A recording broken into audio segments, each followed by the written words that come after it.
안녕하세요. 세상엔 정말 다양한 사람들이 존재하고 그만큼 별의별 일들이 다 일어나는 것 같습니다. 여기에 익명으로 올라오는 기가 막힌 사연들만 해도 말이에요. 저는 얼마 전까지만 해도 여기서 사연을 들으면서 이런 일이 실제로 일어나는 건가 싶었는데 드라마보다 더 드라마 같은 게 저희가 살고 있는 현실이었습니다. 과연 여러분들이 제 이야기를 들었을 때 어떤 생각을 하실지 모르겠지만 제 입장에선 지금 제가 쓰고 있는 이 사연도 정말 드라마 같다고 생각을 합니다.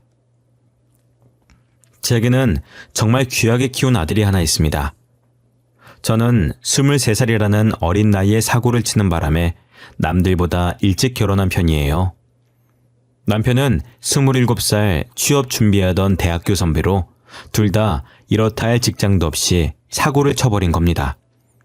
그래도 남편이 책임감이 강해서 열심히 이력서를 넣으러 다녔고 5번의 면접 끝에 나름 이름 있는 건설업체에 취업을 하게 됐어요.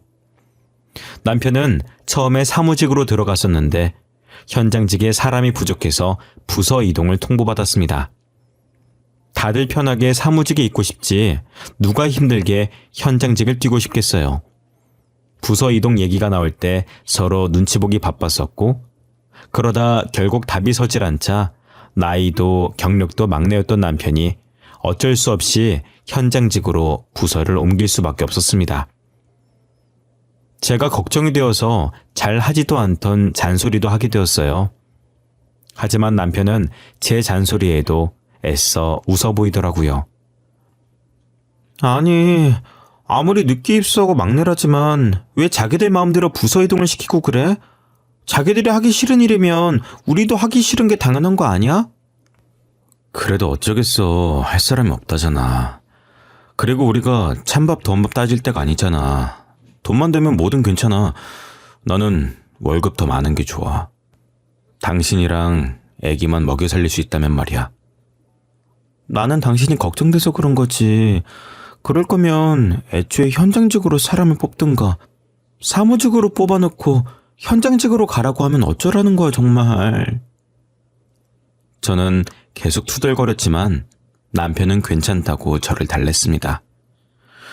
제가 워낙 걱정이 많은 성격이라 남편이 출근할 때면 퇴근할 때까지 걱정을 달고 있었어요. 그래도 남편은 제 걱정과는 달리 잘 해내고 있더라고요. 저도 아이를 낳고 아이가 5살 정도 됐을 때 유치원에 보내고 취업 준비를 했습니다. 다행히 대학교 다니면서 따놓은 자격증이 많았고 나이도 아직 20대 후반이라 충분히 취업이 가능했어요. 저는 대기업까진 아니더라도 나름 알아주는 중소기업의 경리로 일하게 되었습니다.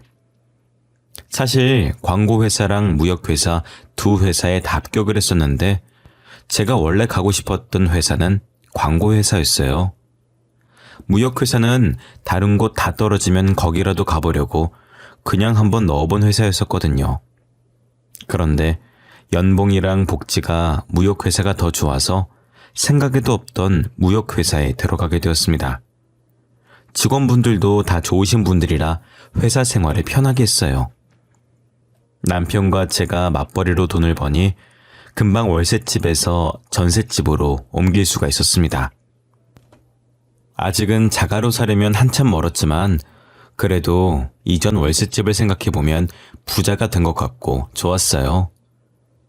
궁합도 한 번은 4살 차이라 그런지 저희는 싸우지도 않았고 아이를 키우면서 결혼 생활을 잘했습니다.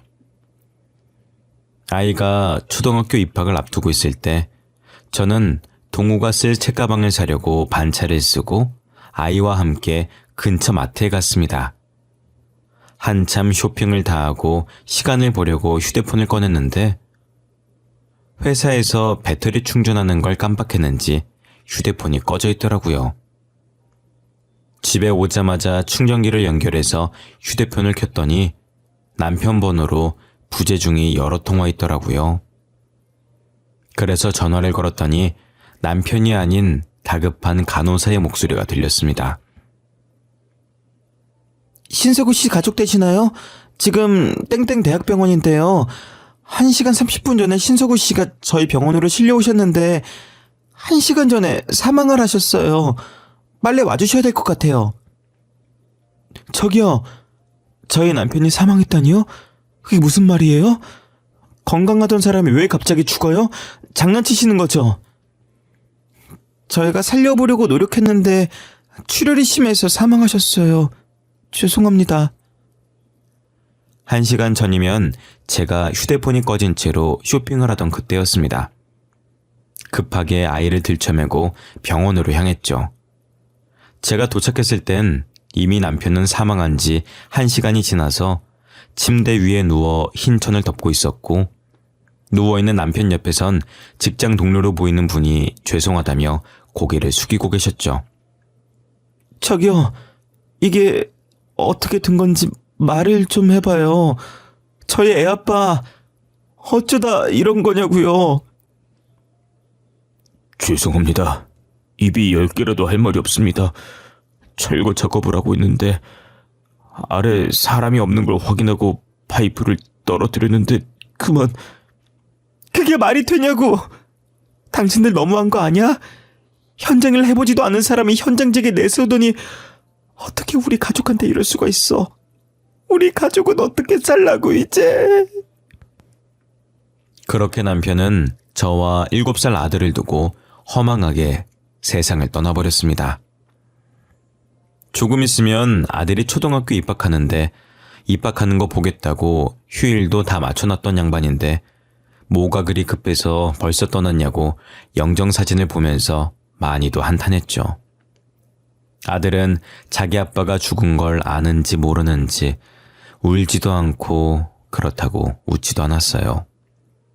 저도 남편을 따라갈까 하는 안 좋은 생각을 많이 했지만 그럴 때마다 아들을 보고 참고 버텼습니다. 남편 없이 혼자서라도 남 부끄럽지 않게 아들을 잘 키우겠다고 다짐했죠. 혹시나 아들이 아빠가 없다는 이유로 반항심을 가지고 안 좋은 길로 빠지지 않을까, 나를 탓하지 않을까 하는 마음에 금이야 오기야 키웠습니다. 아이가 하고 싶다는 게 있으면 최대한 해주려고 노력을 많이 했어요. 아빠가 없어도 사는데 여유가 있으면 나쁜 길로 빠지지 않을 거라 생각했거든요. 동우야, 뭐 필요한 거 있어? 아니면 하고 싶은 거라든지. 동우가 하고 싶은 거 있으면 엄마가 다 해줄 거야. 그러니까 부담 갖지 말고 엄마한테 말해봐. 하고 싶은 거? 딱히 없는데. 그럼 미술학원. 제 친구들 미술학원 다닌대요. 친구들이 다니는 미술학원에 같이 다니고 싶어요. 엄마, 저 미술학원 보내줄 거예요? 당연하지. 동우가 하고 싶다는 거 엄마가 다 해줄 거라고 했잖아. 미술학원 말고도 또 하고 싶은 거 없어? 과외는 필요 없어? 과외... 엄마, 저는 공부에 재능이 없는 것 같아요. 일찌감치 포기하고 잘하는 거 찾아보려고요. 요놈... 곧 중학교 올라간다고 말 잘하는 거 봐. 알겠어. 동우가 하기 싫은 건 엄마가 안 시킬게. 용돈은 아직 남아있어? 더 필요하면 말하고 엄마가 줄 테니까. 이미 엄마가 용돈을 많이 주셔서 아직도 많이 남아있어요. 이 정도면 다음 달까지도 충분해요. 제 걱정하지 마시고 엄마 회사 가서 점심때 맛있는 거 사드세요. 아들이 아빠 없다고 엇나가지 않을까 걱정을 많이 했었는데 오히려 일찍부터 철이 들어버린 겁니다. 고작 초등학교 6학년 다니고 있는 아들이 자기 걱정은 하지 말라면서 되려 제 걱정을 하더라고요. 남편을 쏙 빼닮았는지 벌써부터 생활력이 강해서 용돈을 쪼개서 쓰고 알아서 모으고 있었어요. 게다가 책임감도 강해서 벌써부터 엄마를 지키겠다며 의젓한 모습을 보이니 기특하기도 하면서 한편으로는 또래답지 않은 행동을 하는 게 제 탓 같아 미안했습니다. 아들은 다행히 중학교, 고등학교를 가서도 나쁜 길로 빠지지 않았고 사춘기도 없이 잘 커줬어요. 게다가 중학교에 들어가면서부터 제 일을 잘 도와주곤 했습니다. 베란다에 널려있는 빨래들 걷어서 개면 되는 거예요? 제가 만져봤을 땐 다 마른 것 같아요. 놔둬. 내가 할게. 학교에서 공부하느라 힘들었을 텐데 뭐하러 그래. 우리 아들은 소파에 앉아서 TV 보고 계세요. 이런 건 엄마가 다 알아서 할게. 아니에요. 제가 도와드릴게요. 엄마도 밖에서 일하고 오느라 힘들었을 거 아니에요. 저보다는 엄마가 더 힘들죠. 빨래 개는 게 어려운 것도 아닌데요, 뭐. 아들은 제가 하지 말라고 말려도 빨래 개는 거며 설거지며 자신이 할 수 있는 선에서 어떻게든 저를 도와주려고 했습니다. 그렇게 착하디 착한 저희 아들은 성인이 되었고 명문대도 졸업했어요. 학생 때 미술 배웠던 걸 살려서 미대에 입학을 했고 장학금을 받으며 다녔었습니다. 그리고 졸업 후 혼자서 패션 디자인 쪽 공부를 하더니 그쪽 업계로 취업을 하더라고요. 제가 패션 쪽을 잘 몰라서 모르지만 아들이 만든 옷을 연예인들이 종종 입고 나오고 한다고 하더라고요. TV를 보다가 아들이 저거 자신이 만든 옷이라고 말하면 괜히 신기하고 뿌듯했습니다. 이제 아들이 어느 정도 나이를 먹었고 한 해가 지날수록 결혼 걱정이 들었어요. 결혼을 안 할까봐 걱정된 게 아니라 벌써 결혼한다고 하면 어쩌지 하는 걱정이 컸습니다. 아직은 아들을 다른 사람에게 보내기 싫었고 아들이 결혼하는 상상을 하니 눈물이 날 정도였죠. 최대한 늦게 결혼하길 바랬지만 아들은 제 신경도 모르고 결혼할 여자가 있다면서 제게 소개해주고 싶다고 하는 거예요. 어머니, 저 어머니께 소개해주고 싶은 사람이 있어요. 그 사람이랑 결혼까지 생각하고 진지하게 만나고 있어요. 너 이제 28살밖에 안 됐어. 아직 한창이야. 30살 넘어서도 결혼할 여자가 줄을 설 텐데.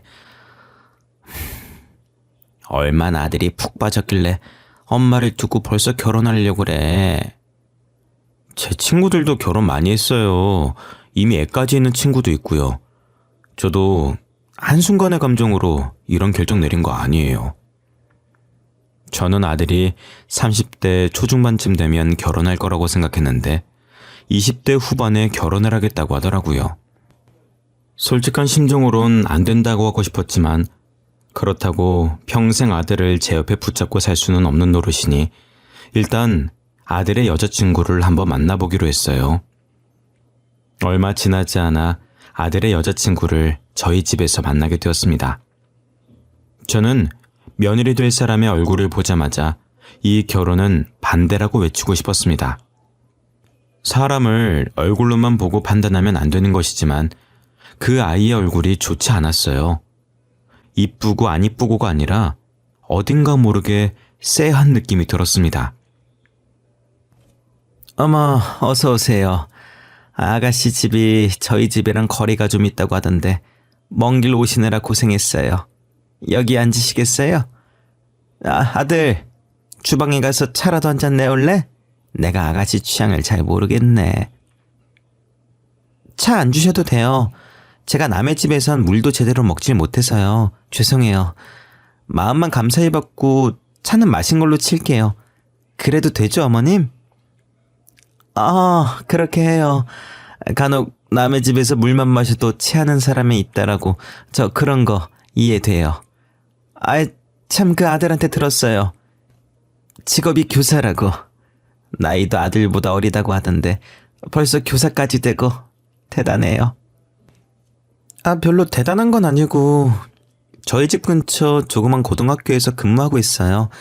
어머님 죄송한데 이번 주 학부모 상담주였는데 일부러 시간 뺀 거라 실례가 안 된다면 일찍 나가봐도 괜찮을까요?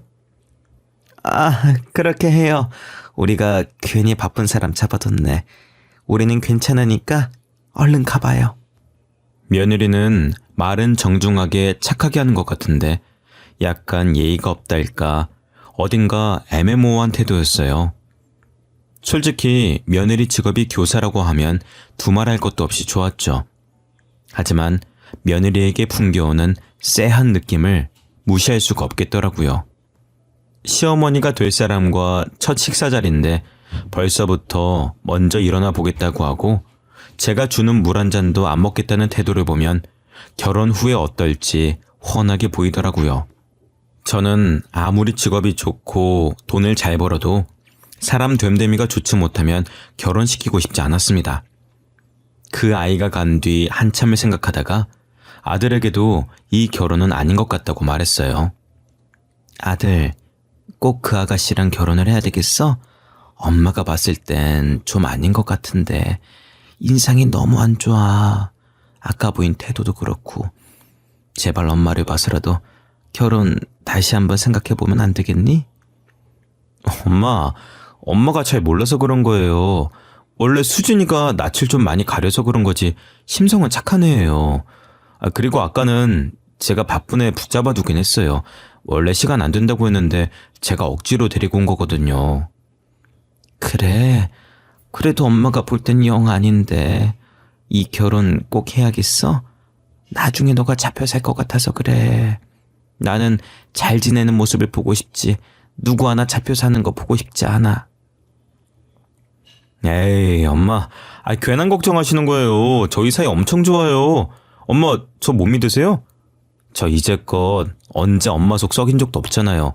그러니까 이번에도 아들 한번 믿어보세요. 저는 어떻게든 아들의 결혼을 말려보려고 했지만 아들이 너무 완강했어요.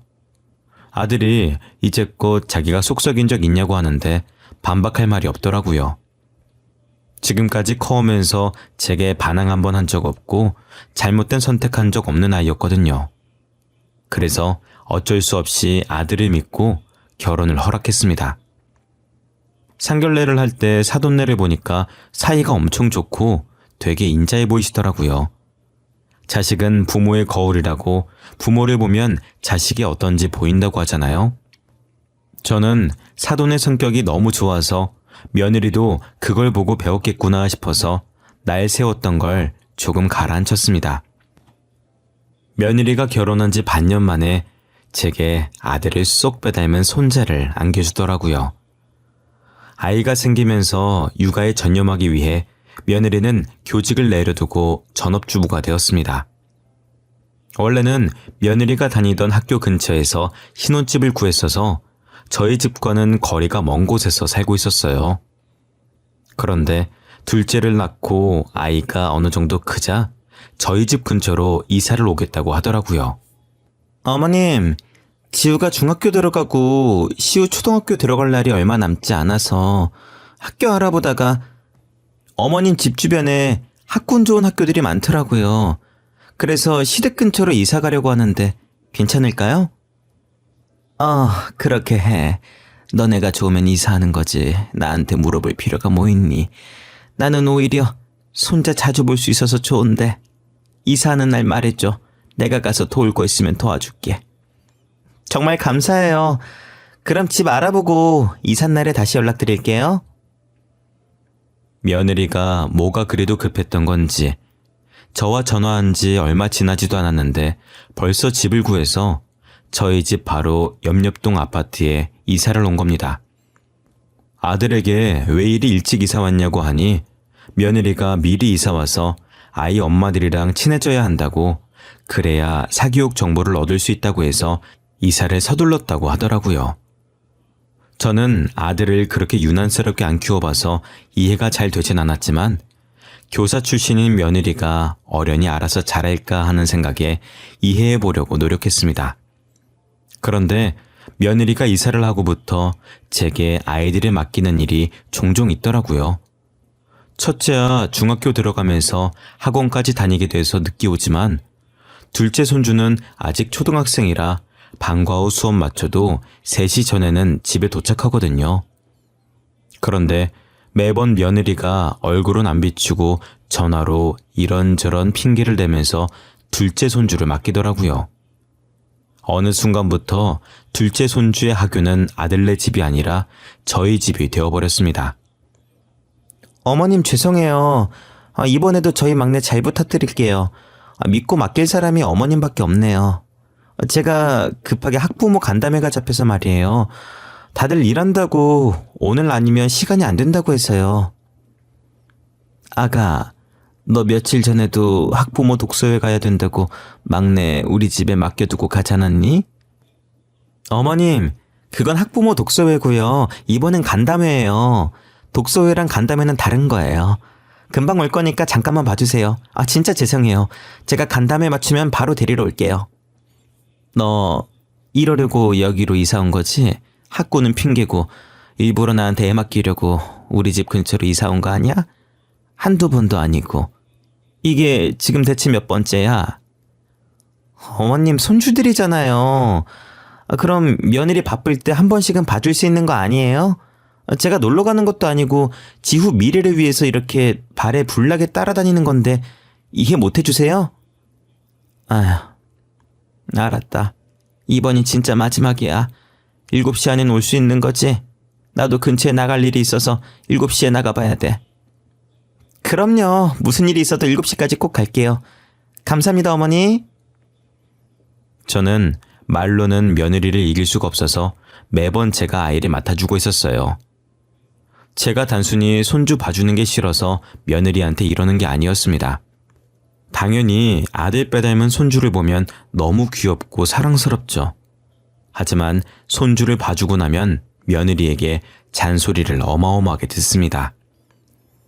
제 친구들은 며느리가 고생한다고 용돈이라도 찔러주면서 맡긴다던데 저도 돈이라도 주고 애를 맡기면 어떤 잔소리를 하던 기분이 이렇게 나쁘진 않을 거예요. 그렇다고 해서 제가 돈을 바라는 건 절대 아니고 그냥 말이 그렇다는 겁니다. 며느리는 돈 주고 저에게 맡기는 것도 아니면서 이것저것 하면 안 되는 게 어찌나 많은지 제가 간식이라도 하나 먹이는 날엔 아무거나 먹이면 안 된다고 따지고 듭니다. 며느리가 아이를 데리러 오는 시간만 되면 괜히 긴장이 된다니까요. 마치 선생님에게 숙제를 검사받듯 며느리가 아이를 구석구석 보고 뭐 했는지 확인받는데 그렇게 긴장되고 떨릴 수가 없습니다. 시우, 오늘 할머니랑 뭐 했어? 할머니가 맛있는 거 많이 해줬어? 너 옷은 왜 이렇게 꼬질꼬질해? 밖에서 놀았던 거야? 놀이터 가서 놀았어. 그리고 할머니가 치킨 사줬어. 완전 맛있었어. 그리고 뭐 했지? 하여튼 완전 재밌게 놀았어. 할머니랑 이것저것 많이 했어. 어머니, 시우한테 치킨 사주셨어요? 애들 나중에 그것만 찾는다고 제가 인스턴트 먹이면 안 된다고 전에도 말씀드렸잖아요. 그리고 이렇게 옷이 꼬질꼬질하면 새 옷으로 갈아입혀 주셔야죠. 아니, 시우가 먹고 싶다는데 어쩌니. 그 나이 땐 먹고 싶은 거 마음껏 먹게 해줘야 돼. 그리고 하교하자마자 우리 집에 왔는데 새 옷이 어딨어. 가방에 새 옷이나 넣고 그렇게 얘기를 하든가.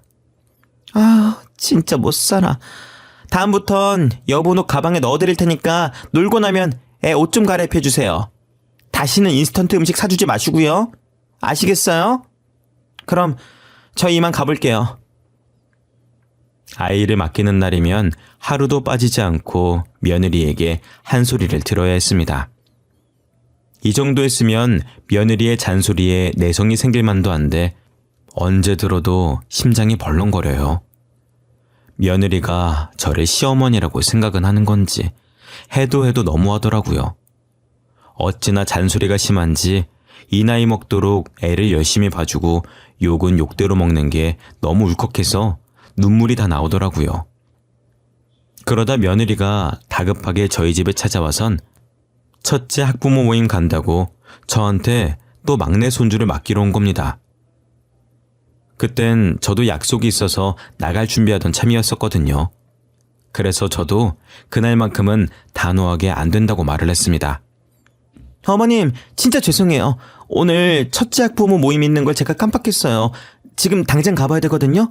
진짜 죄송한데 오늘 하루 막내 좀 봐주세요. 야야야, 아가. 이렇게 덜렁 애 맡기고 가면 어떡해. 내가 안 된다고 했잖아. 나도 오늘 약속 있어. 잠깐만. 나 지금 나가봐야 되는데. 예. 어머님 죄송해요. 제가 저녁에 데리러 올게요. 진짜 죄송합니다. 그런데 제가 안 된다고 말할 틈도 없이 며느리는 아이를 집안에 들이고 나가버리더라고요.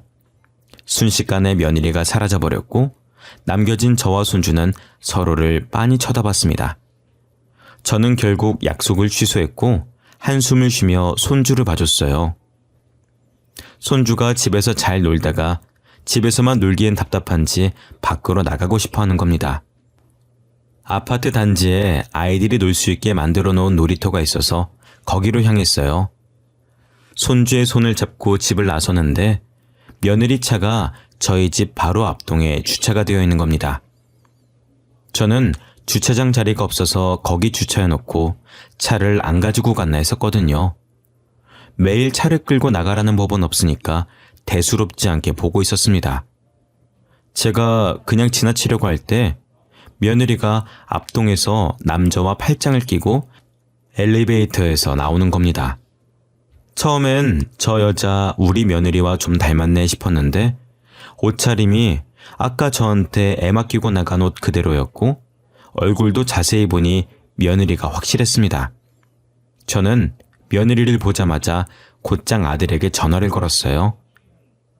아들, 저 바쁠 텐데 전화해서 미안해. 내가 물어볼 게 있어서 말이야. 아니 글쎄, 며느라기가 분명히 학부모 모임 나간다고 나한테 애 맡기고 갔는데 모르는 남자랑 있더라고. 아, 모르는 남자랑 있어서 걱정돼서 전화하셨어요? 아, 걱정하지 마세요. 앞동 남자일 거예요. 그 앞동의 남자가 학부모 모임에 장을 맡고 있는데 우리 아파트 주민이라 같이 가겠다고 저한테 말하고 간 거예요. 그러니 너도 알고 있는 거야? 아휴, 난 그것도 모르고 며느리 의심할 뻔했네. 너도 알고 있다니 됐어. 일하고 있는 애 붙잡아두고 쓸데없는 얘기를 했네. 일 열심히 해. 끊을게. 저는 며느리가 그 남자랑 팔짱 끼고 있었다는 말은 하지 않았습니다. 괜히 제가 넘겨짚고 말을 잘못해서 큰일 만들까봐 아들에겐 자세히 말하지 못했어요. 그리고 아들도 알고 있다고 하는데 제가 나서면 안 될 것 같았습니다. 하지만 그날 봤던 며느리와 학부모장의 분위기가 심상치 않았었거든요. 그래서 저는 며느리의 행동 하나하나를 주의 깊게 보게 되었습니다. 옷은 어떤 차림이며 어떤 이유로 아이를 맡겼는지 곱씹어 보게 되더라고요. 저녁에 손주를 데리러 온 며느리가 명품 가방을 메고 있는 겁니다. 저는 그 명품 가방을 유심히 봤고 한동안 계속 그 가방을 매는 것 같아 보였어요. 그러다 문득 생각이 든 게 일도 안 하면서 무슨 돈으로 저걸 샀나 싶더라고요. 혹시나 아들이 사준 건가 싶어서 아들에게 물어봤습니다. 아들, 요즘 지우가 들고 다니는 명품 가방 말이야. 그 무슨 돈으로 산 거니? 딱 봐도 비싸 보이던데 요즘 며느리가 따로 일하는 거 있어? 명품 가방이요? 뜬금없이 무슨 명품 가방이요? 지우가 명품 가방이 어딨어요. 저한테 생활비 받아가는 사람인데 그럴 돈 없을걸요? 그리고 어머니 가방 브랜드 잘 모르시잖아요. 그냥 착각하신 거 아니에요? 아니야. 분명히 명품 가방이 확실해. 그렇게 유명한 브랜드를 내가 모를 리가 없지. 그리고 내가 저번부터 찝찝했는데 아무래도 지우가 그때 본 그 학부모장이랑 바람피는 것 같아. 분명히 팔짱까지 끼고 있는 걸 내 두 눈으로 똑똑히 봤단 말이지. 그 가방도 그놈이 사줬구만 그래, 응? 팔짱을 꼈다고요? 확실히 그 남자랑 지우랑 팔짱 끼고 있었어요? 일단 알겠어요, 어머니. 아들은 제 말을 듣더니 굳은 목소리로 전화를 끊더라고요. 그러더니 며칠 뒤 다시 아들에게 연락이 온 겁니다. 제 말을 듣고 아들도 찝찝한 기분이 들어서 며느리 차 블랙박스를 확인했다고 하더라고요. 어머니, 저번에 지우가 바람피는 것 같다고 하셨잖아요. 진짜 둘이 바람핀 거 맞더라고요. 블랙박스 삭제한 건지 찍힌 영상은 없었는데 내비게이션에 땡땡대학교가 찍혀 있었어요. 땡땡대학교? 그 대학교는 왜 찍혀 있다니? 설마 앞동 남자 직업이 교수라니? 아니요. 대학생이었어요. 그래서 아내 뒤를 쫓다가 그놈이랑 둘이서 호텔까지 가더라고요. 알아보니까 둘이 클럽에서 만난 것 같더라고요. 그동안 돈 많고 어린 저 남자랑 사귀고 있었어요. 그럼 이때까지 학부모 간담회다 독서회담에서 나한테 애 맡긴 게 다 거짓말이었고 그놈이랑 놀아나느라 그랬다는 거야? 전화를 끊고 애들 집으로 갔더니 아들만 있고 또 며느리는 없더라고요. 아들은 며느리를 미행해서 목격한 모든 장면을 찍어두고 제게 보여줬습니다. 며느리의 차에 상간남이 동성한 것부터 호텔에 같이 들어가는 것까지 믿고 싶진 않았지만 진짜 바람이 폈더라고요. 어떻게 애도 둘씩이나 있으면서 대담하게 바람이 핀 건지 충격적이라 말이 안 나왔습니다.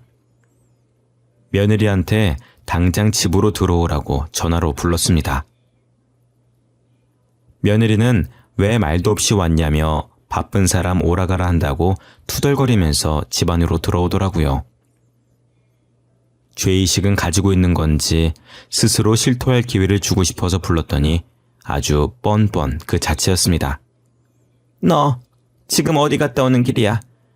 또 학부모 간담회다 뭐다 핑계대면서 나간 거야? 우리 다 알고 있어. 그러니까 사실대로 말해.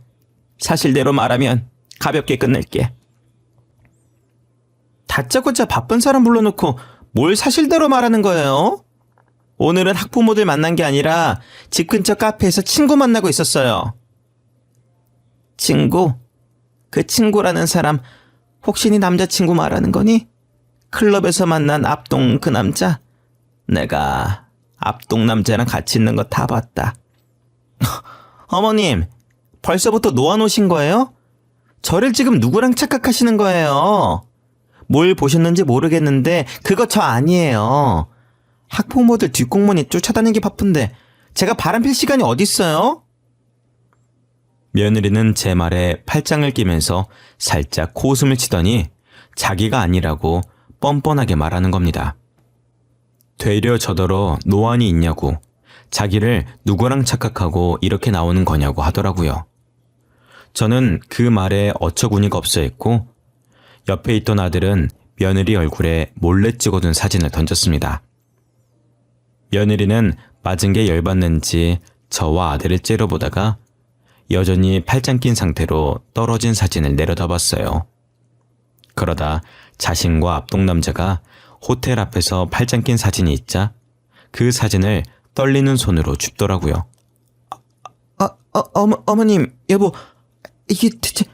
아니야, 이거 합성이야. 이거 누가 합성한 거라고요? 누가 당신한테 이거 준 거야? 어머님, 저 이거 진짜 아니에요. 누가 모함하고 있는 거라니까요? 누가 모함하고 있는 거라고? 그거 우리 아들이 직접 찍은 건데. 너 예쁘게 잘 나왔더라. 아들이 미술에만 재능이 있는 줄 알았는데 사진 찍는 거에도 재능이 있는 줄 몰랐어. 야, 너 진짜 양심 없다. 어떻게 끝까지 엄마한테 잘못 봤다고 소리칠 수가 있어? 나 이혼 소송할 거야. 그리고 애들 양육권도 다 가지고 올 거야. 상감남 소송 당연히 해야 되겠지? 여보, 어머님, 제가 잘못했어요. 다시는 그런 짓 안 할게요. 여보, 내가 이렇게 빌게. 차라리 합의혼 해달라면 군말 없이 해줄게. 제발 소송만은 하지 말아줘. 응? 여보, 제발. 우리 부모님 알면 나 진짜 죽어. 응? 그러게.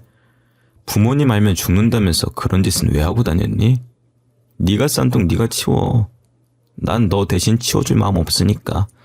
그리고 이 집에서도 당장 나갔으면 좋겠다. 너랑 같은 공간에 있는 것도 역겨우니까. 며느리는 이혼 소송만은 안 된다면서 무릎을 꿇더니 저와 아들의 바짓가랑이를 잡고 빌었습니다. 저희는 꿈쩍도 하지 않았고 아들은 억지로 며느리 팔을 잡고 집 밖으로 쫓아냈죠. 며느리가 소리를 고래고래 지르며 문을 두드리길래 옆집 주민에게 피해갈까봐 경찰까지 불러서 제대로 보내버렸습니다. 아들은 다음날 해가 뜨자마자 집을 부동산에 내놓고 저희 집으로 들어왔습니다. 그리고 곧바로 변호사를 찾아가 찍어둔 사진을 증거로 제출해서 며느리에게 이혼 소송을 걸었고 앞동 남자에게 상감난 소송을 걸었습니다. 확실한 증거에 재판이 그리 길게 이어지진 않았고 판결도 저희 아들 손을 들어주어 두 손자의 양육권도 아들이 가지고 올 수가 있었죠. 게다가 친정 부모님 귀에까지 들어가서 빈털터리로 쫓겨났다고 하더라고요. 모아둔 돈이 없으니 저희 아들에게 위자료를 줄 수가 없었고 결국 사채를 끌어썼다가 돈을 못 갚아서 사채업자에 비해 어디론가 숨어버렸다고 들었습니다. 그 뒤로 사돈까지도 며느리의 행방을 모르니 어떻게 살고 있는지 소식을 들을 방법이 없었어요. 한순간에 나락으로 떨어진 게 불쌍하긴 했지만 다 자기가 자초한 일이라고 생각합니다. 며느리가 바람만 피지 않았어도 이런 일은 없었을 거잖아요. 손자들에겐 엄마를 빼앗은 것 같아 미안한 마음이 들었는데 손자들은 개의치 않더라고요. 오히려 저랑 같이 살게 되어 좋다고 이리 뛰고 저리 뛰고 난리였습니다. 아들도 부모 품이 좋다면서 따로 나갈 생각을 하지 않고 있고요. 저도 혼자서 지내다가 아들과 손자들이 있으니 시끌시끌한 게 사람 사는 것 같고 좋습니다. 저는 손자들에게 엄마 같은 할머니가 되어주려고 합니다. 무슨 일이 있어도 아들과 손자 편에 서서 열심히 응원하고 지지해 주려고요. 지금까지 부족한 제 사연 들어주셔서 감사합니다. 다들 건강하세요.